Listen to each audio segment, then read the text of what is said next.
and gentlemen, it's time for another round of Mind Your Fucking Business with your host, Jeffrey Huntsman. Thank you, Dougie Sticks, coming to you as always from the beautiful studios of Undefeated Media here in Bergen County, New Jersey. This is the Mind Your Fucking Business podcast brought to you by our good friends at the Bamboozle Project as well as DraftKings. We encourage you, definitely encourage you. I'm going to use a double encourage there to check out the bamboozleproject.com. Website is now across your screen. If you go on there, you'll see a ton of different MYPB gear that really would fit in any season you want to buy for, as well as other stuff on the Bamboozle Project website.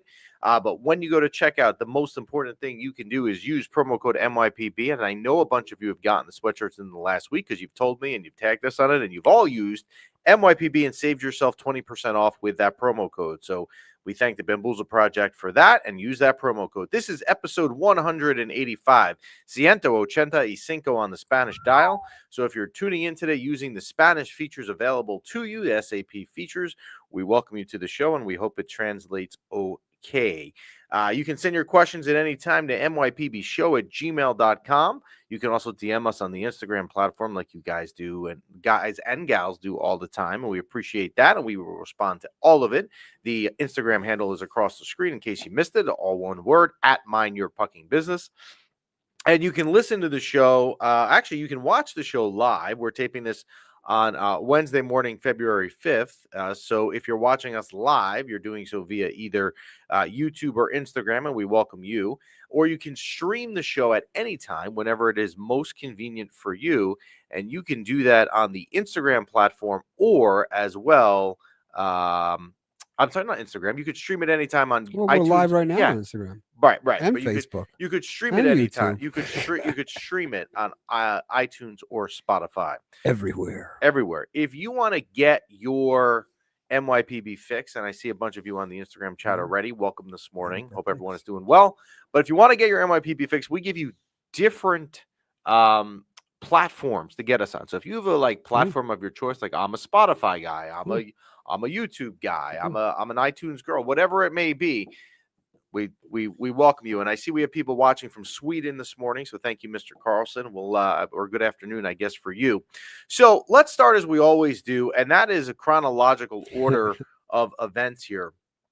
And we were on last Wednesday morning, and last Wednesday morning, I'm going to be honest, when we're on a Wednesday, sometimes the worst thing that can happen, just forget being a fan, because it's bad as a fan, but just I'm talking MYPB. It's the worst thing that can happen is the night before the Rangers do something bad happens. And that was exactly what happened last week, because they played Carolina on Tuesday night at the Garden and lost 4-0 in a game that I said last week I wouldn't even find a single positive to take away. So we were on, and the Rangers had a break until Saturday. And we had talked about that the two games that they were going to play before we were with you this morning on February 5th was just ironically 2 games last week only. And it was a Saturday game in Boston as well as a back-to-back part 2 Sunday at home versus Vegas. So there wasn't a lot going on. This year, and this will be something we'll look back at the end of the season, because it's not something we'll look back at now. But this year there have been more things with this hockey team on days where you just don't expect out of the blue things happen. Jacob Trouba that Friday in December, right? He's traded at 2:00. Then 2 hours later, it's announced Igor is signed in an extension.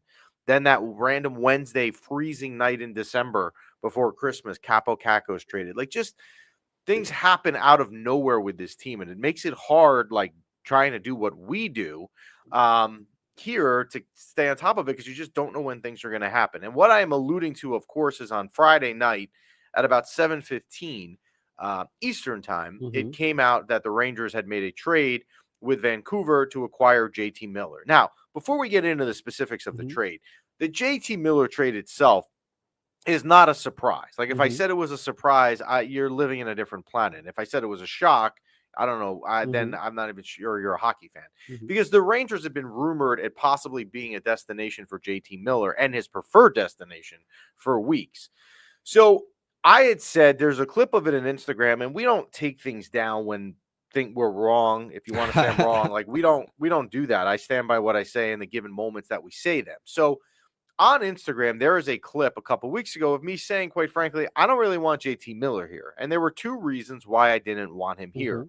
One was the rumored at that time asking price that Vancouver was asking in return. It had come out. Now, again, I don't know if these reporters are true or not. You don't know in the media exactly what's right or what's not, but it was reported in different spots that Vancouver had been asking for either Lafreniere, Gabe Perreault, which is the Rangers' top prospect right now, or Braden Schneider. All three of those to me would be off limits, right? I'm not trading him for JT Miller because part two of the reason why I didn't want JT Miller here was he has a stigma about him. Now, again, whether true or not, I have no idea. You don't know either if you're listening, and the only people that will know if this is true is if you're a player, is that he can be a locker room issue. So to me, here you were going to trade probably something too much going the other way for a player that also had the locker room issue. I don't need it. I don't want it. So when it comes out, the way this broke down on Friday night, if any of you were on social media around 7:20, so it had come out that JT Miller was traded. There was a good, I would say 10 to 15 minutes after that, when it was reported he was traded, nobody in the media knew what was going the other way from the Rangers to Vancouver. No one.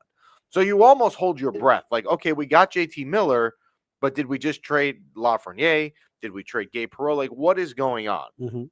So it comes out, obviously, eventually, that in the trade is Filip Chytil, Victor Mancini, as well as a protected first-round pick. Now, I'm going to take back what I said a couple weeks ago because I don't have a problem with what is going the other way. Filip Chytil, to me, and Ranger fans are going to have an affinity for him. He's a home ground product. He is part of the quote-unquote kid line that doesn't exist anymore. And everyone also has a soft spot for Filip Chytil because he's always hurt so much. So you're almost like looking out for him every time he gets hit. It's like, oh, my God, was that another concussion? Filip Chytil, though, as much as I enjoyed Filip Chytil when he played here, and I say when he played in quotes because he didn't always play a lot, if you remember. Last year he was hurt basically the entire year until that second-round series versus Carolina. Filip Chytil is unfortunately a hit away from having his career possibly ended. And this is something that is going to go on forever. Now, I hope, as we all do, that Filip Chytil plays a long time in this league, doesn't have any ongoing issues beyond today. But I would not go to Vegas and take a bet that says he's going to remain injury-free in his career. So when I look at that, is the only player on my roster I have given up to get JT Miller, who, as we did talk about 3 weeks ago, or 2 weeks ago, has had his best 3 seasons in his career the last 3 seasons. That is an upgrade on the roster. Now, Victor Mancini, and I know some people had a problem with me saying this on Friday on Instagram, but I'm going to stand by what I said. You didn't know who Victor Mancini was until he scored the preseason goal in Boston in the first game of the preseason. Because if I said to you in September when we started season 5, before the preseason started, here's a quiz on Victor Mancini, you would have failed it. You would have. Like, you would have absolutely failed it. The first round pick, I don't like giving up. However, can we be real here for a minute and understand that this organization, for the most part, drafts wrong? It's like they take a dart and throw it at a dartboard of the draft board in every given year and say, okay, this is what we're going to pick where the dart lands. There's no logic. So is there a chance that the first round protected pick that they give up to Vancouver could have been a pick that the Rangers picked and then somehow miraculously go against all odds, got the pick right? Yes, of course it's possible. But similar to Chytil not being injured again in his career, I'm not taking that bet. So I want to evaluate this trade not with what happened in the Boston and the Vegas trade. I'm literally looking at this trade from a Friday night mindset. And if you follow us on Instagram and I do these kind of rapid reactions when things happen, I taped that clip that is up of me talking about JT Miller on Friday night was literally 3 minutes after the deal because I had to get out the door. I had 2 hockey games. I couldn't even sit there and wait for a reaction. That was my literally raw reaction in the moment. And to me, it's fine because the only roster player that I lost is Filip Chytil, and he's always an injury away. One concussion away being normal. You know, I was at the first home preseason game this year, they played and everyone's going to remember this, but I was at the preseason game in September, and in the first period versus the Islanders, Filipino got hit, and it wasn't a dirty hit or anything, and he left. And we were all sitting in the section we were in and say, okay, career's over. Like, it literally, his career ended in the first shift of the preseason at home. Now, thankfully, he ended up coming back later in the game. But I remember talking to my son. I remember Tyler even saying again, he's like, Dad, Filipino may not come back. Mm-hmm. And that's what you gave up to get a player who has had his 3 best years at 31. I like it. Now, every trade has pros and cons. Mm-hmm. I've outlined the pros, right? There are no one-sided trades in this world. Mm-hmm. Unless maybe you're the Lakers and the Mavericks, but we don't cover basketball here, so we're not going to do that. So let's talk about the negatives here of maybe what you don't like. Mm-hmm. I would have loved, in an ideal world, for the Rangers or for Vancouver to have retained some of the money on the contract. JT Miller is making $8.5 million, and ironically, and I say ironically because it is kind of ironic, he is under contract now in the same year that Mika is here too. So you have Mika at 8.5. And you have JT Miller at 8.5. I would have loved if Vancouver retained some money. It sounds like, and again, you don't know what's true and what's not, but it does sound like part of the hiccups in the last few weeks was Chris Drury and the Rangers were trying to get Vancouver to retain some of the money and were very reluctant, obviously, to do so and didn't. So that is a piece of the deal you don't love, but you can live with it because, again, the salary cap is going up every year. It's all right. So for the Rangers to gain a player like that and only give up Hyde as your roster, that's a good trade. It's a good trade. I will welcome taking on the part 2 risk that I have said, which is the locker room issue all along. Now, Chris is saying, yes, go ahead. Well, before you dive, that's kind of what I want to dive into is, Alvin and Scud have beat me to the punch. They're in the comment section right now saying, the team, Vancouver, once the trade happened, Vancouver's locker room seems to have gotten worse, and they're now even more pissed. So this guy that you thought was a locker room issue for Vancouver now has even become more of a locker room issue. Now we got him. It seems to be going all right. So it seems like, and Chris says this in the chat or in the YouTube chat, what went on there is he had a complete issue with Pettersson, the other star out there. They just couldn't coexist for whatever reason. When you read some of the comments, and that's a good point, is that it sounds like some of the Vancouver players wish they had traded Pettersson and not Miller. Now, could the Rangers be on the recipient of a one-sided trade? We have no idea. And we're not going to take the 2 weekend games which he played as the answer, right? We're not going to do that. We're gonna get into the games in actually a second here. But for the deal, you take the pros, you take the cons. It is a winning deal for the Rangers. Well, here's my question to you. Do we feel like the players' egos or attitudes are becoming a little too much? Like we had a similar issue with Trouba, like an our locker room and the Ranger locker room is having its ups and downs. I think it's sports as a players, whole. The players need to play. Man. It's not just the Ranger issue. It's not just a hockey issue. It goes on in basketball. I would tell you if it goes on in baseball or not, but I don't follow it nearly as much as I used to. But I'm sure it does. I mean, probably Pete Alonso's situation right now, if I was a Met fan, would annoy me. Yeah, I think it's in every sport. So JT Miller is traded on Friday. Saturday, the Rangers are in Boston. Now, the beauty of travel is that the Canucks at the time when he was traded were supposed to play the Dallas Stars on Friday. So they pulled JT Miller from the lineup, load him up and say, hey, you've got a game in Boston at 3:30 tomorrow. And of course you can make that these days. So he's there on the game in Boston, which if you remember, I had said, and I am not on this train, just as a friendly reminder, that if you think the Rangers are going to make the playoffs, that game in Boston was huge because that is the team you are chasing. But they are between you and that last wildcard spot. So Ray Ferraro, this game is on ABC, says correctly what I was thinking actually in the second shift of the game, which were actually, I believe it was JT Miller's first shift of the game, which was that, the Rangers are playing with jump, right? That you could tell they kind of got like a little reinvigorated. They have a new player and all that stuff. And right off the start, the first shift with JT Miller was great. As a matter of fact, I believe he had a shot on goal that could have went in on the first shift. He did score 2 goals in the game, so now you think you've traded for the next Connor McDavid by just giving up Filipino.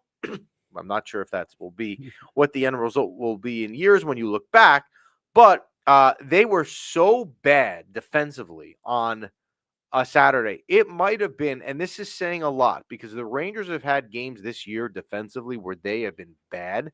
They were atrocious in the defensive end. There was a goal, I think it was the third goal by Boston in the second period. Keandre Miller just wasn't playing any defense at all and standing there. Like, I don't know what happened. Just a bad night. Igor obviously letting up 6 goals for Igor is an off game. I'll chalk some of that up to the fact that he had really no defense in front of him, but just not a good game.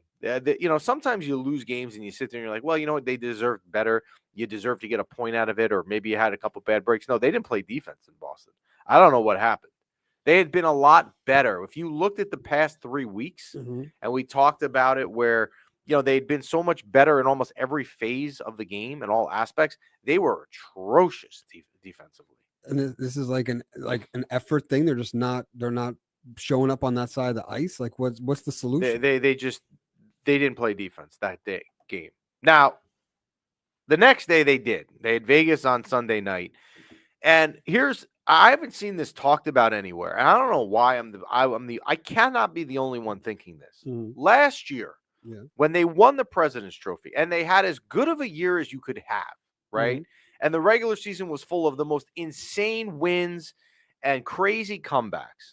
Last year, when they were down 2-1 going into the third period, you would say to yourself, they're not out of it. They got to get 1 goal. I got my odds on DraftKings and live betting for them to come back and win because they're down 2-1. This year, that never happens. I don't know the stat, and I'm sure it's not good, what their record is going into third period in games when they're down. I'd be even more curious as to what their record is in going into the third period when they're trailing by 1, because that was the situation the other day, and I'm sure it hasn't been good. But they kind of find their old mindset of last year. Mika ties the game almost midway through the third by crashing the net on a power play. Keandre Miller, the other Miller, scores to break the tie, and then Panarin adds a goal late on the power play for some insurance. And I know Chris, who's watching, is going to love the fact that it wasn't the game-winning goal that Panarin scored with 2 minutes left. But in any event, they get the job done and they win 4-2. And that is also 2 wins in the past 3 weeks versus Vegas, who's really the top team in the West. So very, very impressive. Congratulations go out to Jonathan Quick, his 400th win. Yeah. And that is the most wins, obviously, by a U.S.-born goaltender. So Jonathan Quick, and I saw this somewhere. I don't remember where I saw it. It was either yesterday or Monday. People were debating if Jonathan Quick is in the Hall of Fame when his career retires at the Hockey Hall of Fame up in Toronto. How is he not? He has 400 wins. He's the winningest NHL U.S.-born goaltender ever. He's easily in the Hall of Fame. I don't even know, and I didn't even read it. I don't even know what the debate would be the other way. But so JT Miller in his first 2 games here, and again, you do not evaluate trades after 2 games. You evaluate it, in this case, in the year 2030. But in his first 2 games, 2 goals, 2 assists in 2 games. What was most impressive to me, aside from the stats, or from those stats, was that in the Vegas game that the Rangers scored 4 goals and they won 4-2, JT Miller was on the ice for every single Ranger goal. That, to me, is actually equally as impressive as the actual stat line himself of 2 goals and 2 assists. Or in that Vegas game specifically that we're talking about, 2 assists. To me, I think that's very, very telling. And look, we shall see. So the Rangers now, they play Boston again tonight. Yeah. They are home against Pittsburgh on Friday. Are you going tonight? No, I am not. I have 2 hockey games myself tonight. I actually thought about going, and I looked this morning when I was driving the kids to school that I wanted to see what the ticket prices were like on StubHub because it was original 6. They are so cheap. Like I wish I could go, but I have 2 hockey games tonight. I cannot. They are home Friday night against Pittsburgh. I might go to that. There's a potential there. And then back-to-back on the road on a Saturday night in Columbus. Those are all 3 teams, by the way, Boston, Pittsburgh, and Columbus, that are involved in the wild card mix. So if I sat here and I told you that they were important games, that probably would be an understatement. Because these are all double swings. Correct. And it's not helping the Rangers' case right now that the Ottawa Senators, Detroit Red Wings, and Columbus Blue Jackets are all playing so well. Last night, Ottawa won The Blue Jackets won in OT. So yeah, you've got to get points. Again, if you're of the mindset, not to repeat myself, that they are going to make the playoffs, you've got to win. You've got in these 6 points available to you in the next 4 days, you've got to get at least 5. You've got to get at least 5, right? We'll talk next week about, because after the Columbus game, the Rangers do not play for 2 weeks for this Four Nations face-off. Mm-hmm. I might end up eating my words, and I might be maybe I'll change my mind. I just don't care about this Four Nations thing next week, and it almost annoys me. It actually is annoying me that the NHL season stops. Yeah, they're in on it. They're definitely in on it. I'm sure. I could find reasons if you told me I had to defend it. But like I'm just not. I don't know. Let me ask you this.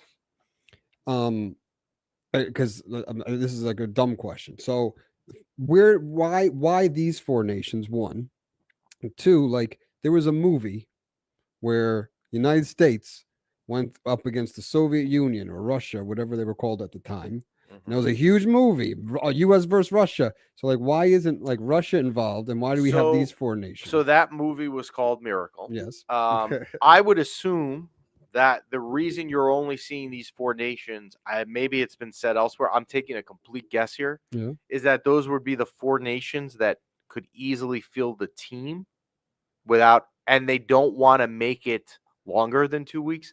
Although Russia should be able to create a team, right? You'd have plenty of guys. Yeah. I'll tell you a weird story about, and then we're going to get to our guest, about when you say Russia. Mm-hmm. I'm not into the Four Nations as of now. Now, I may come in here next Wednesday wearing a USA jersey, and then you know that I'm into it, right? And then I've gone back on my words, and you can all come at me, and that's fine. It's possible. And I actually have a TJ Oshie jersey, which is a great segue to the story. I get into the Olympics. I think Olympic hockey is great. Yeah. In 2014, when the USA was in the Olympics, my brother got married. He was getting married in Mexico, and it was a Saturday. And that was the infamous game. It was a Saturday morning, is when it was on TV, where USA played Russia, and Oshie scored the shootout goal. I was into that. Matter of fact, that's why I own a USA jersey of Oshie, because of that game. Nice. That was the day my brother got married. But I just, with this Four Nations thing next week, I can't get into it. Now, Chris has a good point, and that is that they don't want Russia due to politics. That could easily be it also. That would probably be true. Mean, there's many ways you could do it. I think we both agree, and maybe people at home agree too, is like, this is cool if it was like not in season, like if it was before or after the season, right? And then the other thing is like, if you want to make it Four Nations, fine. Why don't you make it the Final Four of like the World Games? So like the World Games are every 4 years, right? So like it could be every year. And so there was. Four. Now you don't know this because this was before your time, and it was before you were a part of MYPB, where you got your hockey, your hockey knowledge. In 1997, I'm going to be the only one that remembers it because most of the people that follow us are younger than us. In 1997, I think it was 96. It was either 96 or 97. Before the season started, they did what was known as the World Cup of Hockey. And the U.S., if I remember correctly, won the World Cup of Hockey because Mike Richter was unreal. Like, Mike Richter was, when you think in this generation of Ranger fans of Henrik Lundqvist in his prime, sometimes in the playoffs, like Game 7s, that was Mike Richter in those days. He was unbelievable. So they did do it then, but yeah, I'm just not into it. But again, I could come in here next week in a USA jersey and you'll all come at me, and that's fine. Maybe I will get into it because there's nothing else on TV. And because I don't get MSG and I've had to like kind of go like back end ways to watch games, it will be nice to watch a hockey game that I'm allowed to watch and not illegally. So, and yes, Jeff Adelson, don't forget Mark Messiah, Wayne Gretzky, and Brian Leach of the Old Time Rangers. He is correct. All right. So, shifting gears here, we're going to bring in our guest. So, social media is an interesting thing. We all have it, right? And I don't understand how algorithms work. I've never understood it. Obviously, there's a science to it. We all know that I was probably not the most studious student of them all. But a couple weeks ago, it came across Big Hockey with Jane in Canada. And I think what happened was this. We talk a lot about Matt Rempe here. I'm not a Matt Rempe fan. We all know this. Really? I'm not accepting any Christmas, Hanukkah, Kwanzaa, birthday gifts this year of Matt Rempe jerseys. I don't want them. If you're going to give it to me, do me a favor. Give me the gift receipt. That's all I'm going to say.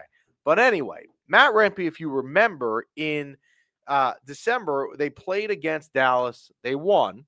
Igor had about 42 saves, if I remember. And Matt Rempe was kicked out of a game for an elbow. A couple days later, I think I was actually on a plane to Mexico while I was on the plane Wi-Fi. This video of Big Hockey with Jane in Canada came across about her Rempe take. And I don't know why, since then, I am fascinated with this woman. I love her takes. I think it's awesome. And we invited her on, and she was willing to come on today. So we will bring her in. This is actually north of the border. I'm not going to get political, but we do not have to pay a tariff to have her on today's show, and she doesn't have to pay a tariff to be on our show. And that is Jane. How are you, Jane? I am well. How are you? I am good. So I'm going to ask you about Matt Rempe in a minute, because obviously you had a controversial take of him that went viral, and I actually agreed with you on it. So okay, thank you. we're in agreement. But okay, talk to me now. You are a Leafs fan, right? I am. Okay, you've been a Leafs fan for how long? 70 years. Okay, let's say 65. Maybe I just became like Leaf aware at 5, but I have my whole life been a Leafs fan. I mean, I live an hour and a half down the road from Toronto, so. Okay, now do you watch every game? I watch as many games as I can. I mean, I've got up here we have the Sportsnet Plus package, so it'll give you what games we get to watch in a day. And I know a lot of the people that I have placed comments and stuff in my feed or whatever have said I can watch all of these illegally. I don't know how to do that, so I watch what I legally can, as often as I can. So you've watched hockey for 65 years. You kind of went viral for this Matt Rempe take, which I think is amazing. Give me your indication. Tell me what you think of Matt Rempe as a whole. You've been around the game for a while. You understand he's not a guy who's going to score a slap shot on a power play. What do you think of Matt Rempe as an outsider, non-Ranger fan? I want to use the word goon. And I don't want to offend all of the Rangers fans, excluding you. But I said in one of my posts, I grew up with the Gordie Howe elbows and the Tiger Williams and they were goons. I mean, Dave Schultz, the Broad Street Bullies, they brought something else to the game. And somebody said, oh, what? So that justifies the goonism. That's not what I was saying. I was saying that they brought additional, I'm going to say, value to the game that I've not yet seen Matt Rempe bring to the game. I would love for this kid to turn that around. If his sole purpose is to just take people down, I'm not into that. I want to watch hockey. But if he can turn it around, if he can become a productive player, I don't want this kid to ruin his life just by, an elbow here and there. So he's not yet proven himself to me. I'll keep an open mind. I know you don't listen and know my take. I am exactly on your train. He has done nothing. I don't understand. It drives me nuts that some Ranger fans are obsessed with this guy who does nothing for me except take stupid penalties in terrible situations, as the one you commented on in that game. So I encourage all of you guys that are listening to go check out her page. And one of the things I would like you to check out, you've been a Leafs fan forever, 65 years. There is a video of you back in January when you went. Now, was that your first game, or was that your first game in 50 years? That was my first game in 50 years. Okay. Yeah, I was super as a kid. My dad was a Leafs fan. So we grew up with, you had to love the Leafs. And there were only 6 teams to choose from. And of course, it was very, very regional. But we were fortunate enough to be able to go to some of the Leaf games when it was back in Maple Leaf Gardens. And I lived through that whole Leaf glory area, where in the first like 10 or 15 years of my life, I just assumed the Leafs would always win the cup because they did. I didn't expect this decades-long drought. But now, of course, I've lost my train of thought on that one. So, well, let me ask you this. Well, you talk about Leafs winning the cups. Obviously, there's been frustrations with them for years, right? They couldn't get out of the first round. Then they finally beat Tampa on that goal in overtime in Game 6, if I remember, a couple years ago to advance around. Is the expectation for you that you're just going to be let down? And if you think like that, then you can't be let down? Or do you actually really believe up there? Because look, you have John Tavares, you have Austin Matthews, you have Mitch Marner, you have Morgan Riley. It's not a lack of, it hasn't been a lack of talent. Maybe it's been a lack of goaltending, but do you just go into the year thinking this is not going to be the year, or do you think it's going to be different? Do you know what? I think it's a protective thing. I think we desperately wanted, but I think we like pre-prepare sort of. It's like, okay, you want it, but you need to get your, oh, it's okay, it'll be next year hat on. That Tampa Bay year a few years ago when they did make it out of the first round, I was actually, I'm in Toronto now at my daughter's place, and she just lives about a block away from Yonge Street, which is the major street in Toronto. And when the Leafs won that game, we could hear the cheering from Yonge Street. So we all made our way over, and everybody in their Leaf jerseys, and literally it was a parade up and down the street, the cars with the flags and the banners, and this is it. And that was unfortunately the year that we said we want Florida, but we won't talk about that. That was unfortunately our celebration, our biggest celebration for many years. So we see that we see they've got great players. We've got, you're right, we've got Tavares, who I think is playing better this year since having given up the captaincy. He seems a little more relaxed, whatever, but we do have a great team. But we also wonder if we have this curse. I used to blame Harold Ballard. When he's gone, we'll win. Then it was Steve Stavros. When he's gone, we'll win. Those things didn't happen. And I'm just asking them just once before I'm gone, can we just do it again? Well, for the Rangers, it's been a while too. Not as long as you, but it has been since 1994. You have the privilege of watching Austin Matthews, who is an elite player, one of the best players in the league. When his career is over, let's say 10 years from now, do you think when people look back at his career, they'll look back at him as one of the all-time greats? I think so. If you walk around town here, when I was at that game the other night, I mean, full of Leaf jerseys, easily 75, 80% of those jerseys had number 34 on the back. And that he came so close to 70 goals last season. I think that's going to be something that we hang on for. And I'm not saying that we look for things to grab onto to make us feel better. Those are legitimate, almost 70 goals. And I also have a theory about that. If they hadn't concentrated on trying to feed him the puck those last few games, maybe things would have gone a little differently. But definitely. I also think that up here, I think Leaf fans undervalue Mitch Marner. And when you look at the number of times Marner has set Matthews up, I don't see how you can be dismissive there, but he will not. Marner will never go down, I don't think, in history like Matthews will. And I do think he will be one of those players that, the Mahovlich and Bauer and that whole, we'll remember that.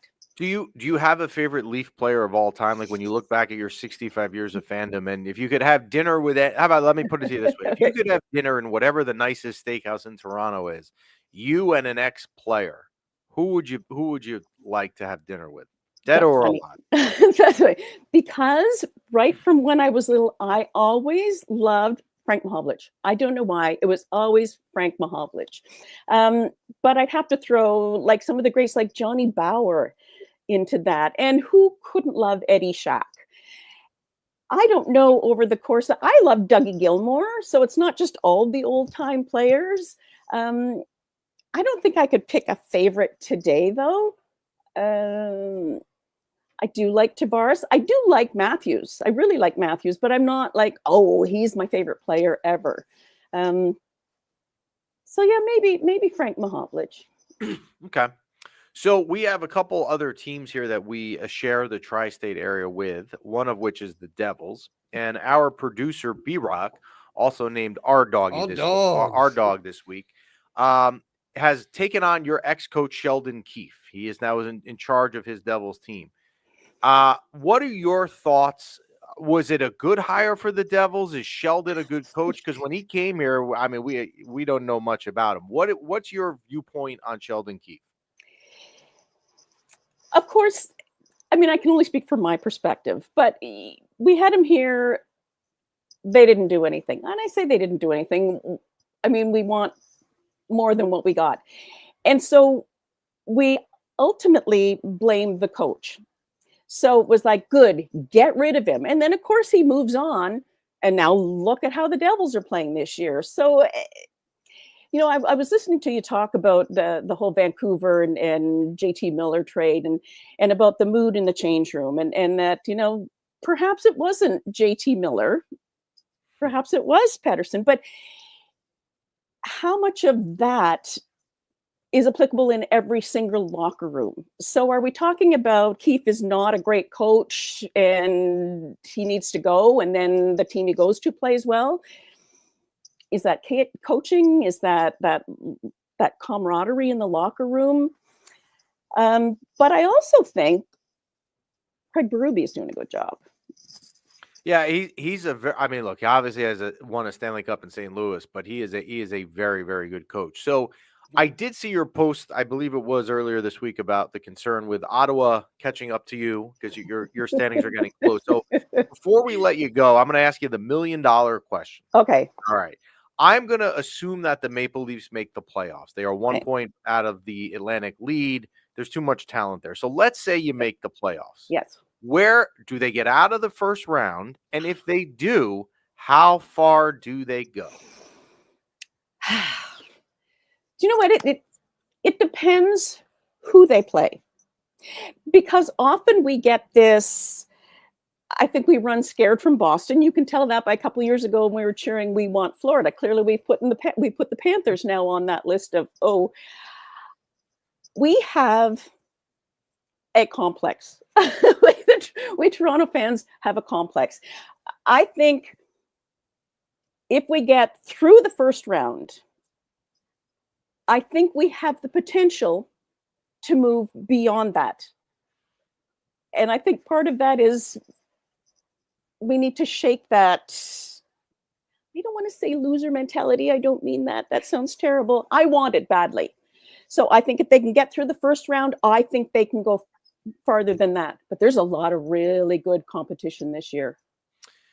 Yeah, there is. But I could look at that two ways, right? I could also say that aside from Florida, I mean, Toronto to me is better than Ottawa. They're better than the Red Wings. I know Tampa, you don't want to play them because of their background. You know, do I trust the Capitals, who are probably going to be the number 1 seed in the East? Look, they've had a great regular season, but if you think I'd bet my mortgage that they're going to play like that through the playoffs, I'm not. I mean, they could. So, yeah, I would agree. I would agree with you in the sense that if you can get on a little bit of a run and get out of that first round, maybe those legs can keep them running down Yonge Street all the way to. I would so love that. Well, I hope for you. So, well, Thank you. I thank you for joining us. This was a lot of fun for us. I encourage you guys that are listening and gals to check out Big Hockey with Jane. It is not just Ranger takes, obviously. It's also not just Toronto takes. Sometimes I'm learning about some things going on around the league from you, and it's really cool, and I love your insight. So we put it up there, Big Hockey with Jane. You can see the Instagram. You could find it. Go give her a follow, and also super responsive on DMs and comments, which is also cool. Well, I must say, that's not me. I don't know anything about this social media stuff. So it is actually my daughter, Sarah, who said, you know what, Mom, now's the time. Let's do this. So Sarah's right on top of, she runs it past me. I answer the questions, but she does all of the administrative. So thank you, Sarah. I thank you, Sarah, and we will have you back. And maybe we'll have, I think there is a legitimate chance that you will be playing playoff hockey and we will not. And maybe we will have you back on in the spring.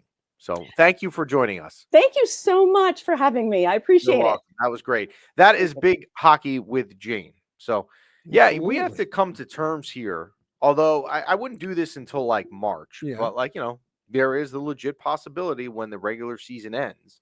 For Ranger say it fans, yeah, I mean, we will Put it out there in the atmosphere. Yes. So, all right, moving on. This Yes. weekend is Super Bowl 59. You and I were talking off the air before we even went on. Yeah. Because we With our dogs. with our dogs in the corner.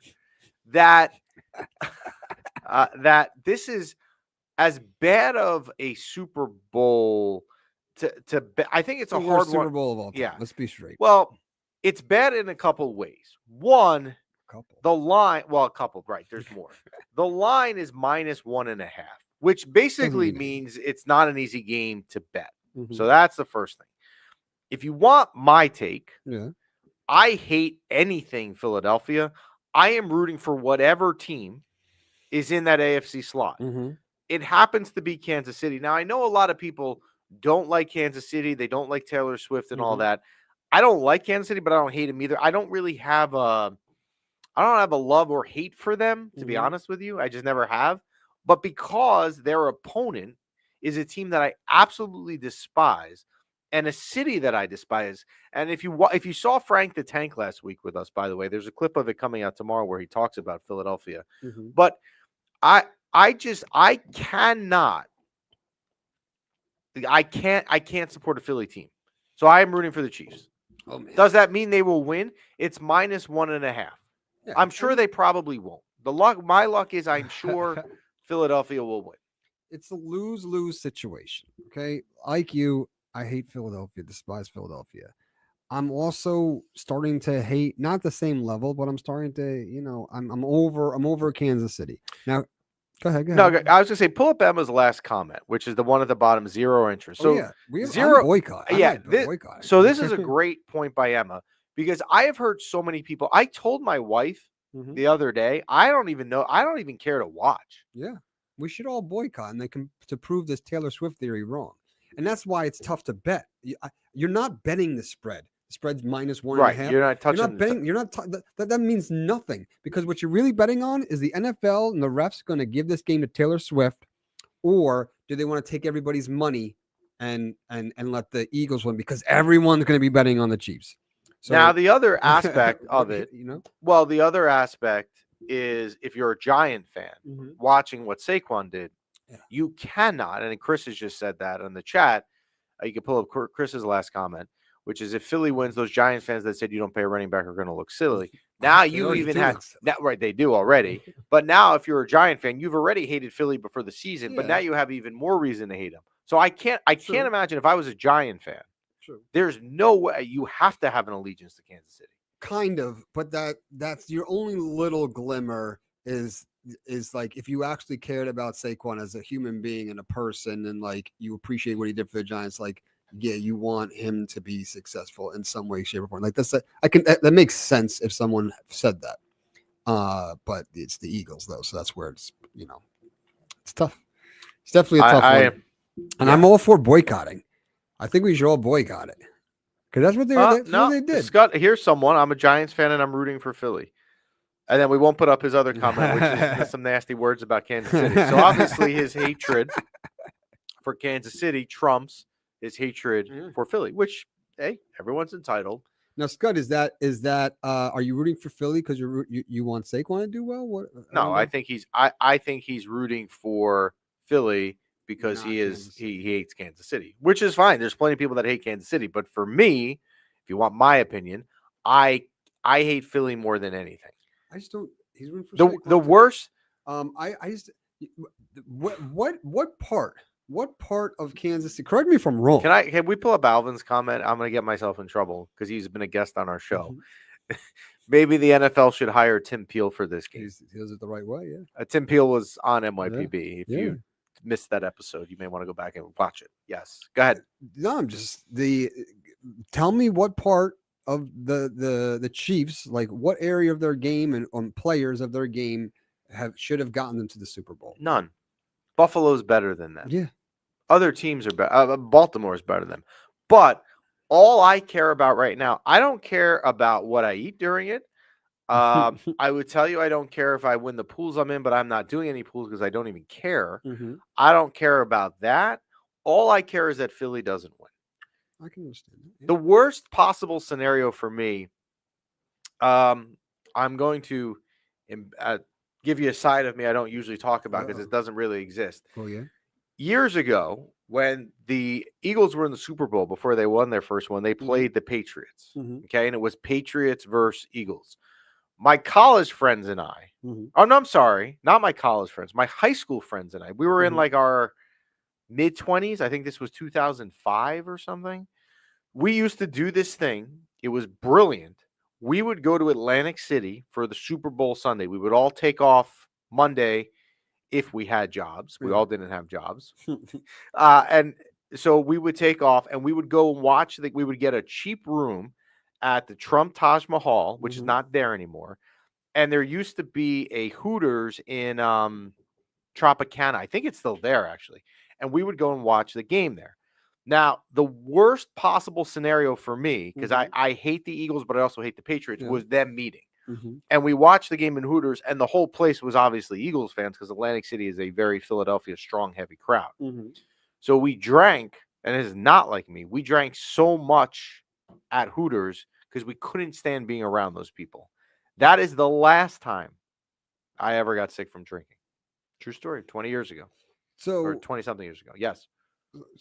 obviously you hate the Eagles. Mm-hmm. You are okay with Kansas City Yes. and Patrick Mahomes. I've lived it twice. being- Why do I No, care? no, I've no, already no, done but it this is- twice. No. I'm not talking about. Yeah, I'm not talking about those. He's going to be the first quarterback to win 3 in a row. You're going to hear that for. I don't care. I'd rather hear that than see Philly fans. Doesn't I bother know, me. but the Philly win. They No. win now. You're going to hear that for a year, and it's going to be old I don't news. care. It's just a simple. I don't hate Patrick victory. Mahomes.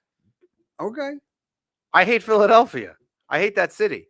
you're Now going I to hear like Taylor Swift won 3 times in a row. if you go to Philly, For the next 10 years, they're going to say Patrick don't Mahomes care. is the best of all time. but Philly didn't win. Tom Brady, you know how they talking about Tom Brady when he was playing? He's like the best of all time. He's going to be on steroids. Yeah. Yeah. But you know what? No, you can't bring our So what dog do you in. think, Time out. R-Dog? You can't bring our dog in the comments because he's a Patriots fan, and that's fine.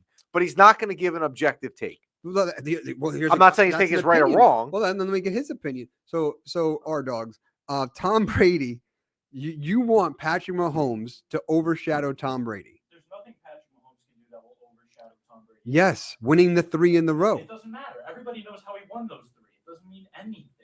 It's a Uh, joke. In any event, Super Bowl 59 I think it overshadows. is at 6 o'clock. Especially when Tom Brady dropped the ball. So Tom Brady we would have an argument. Tom Brady wins his 19-0 season.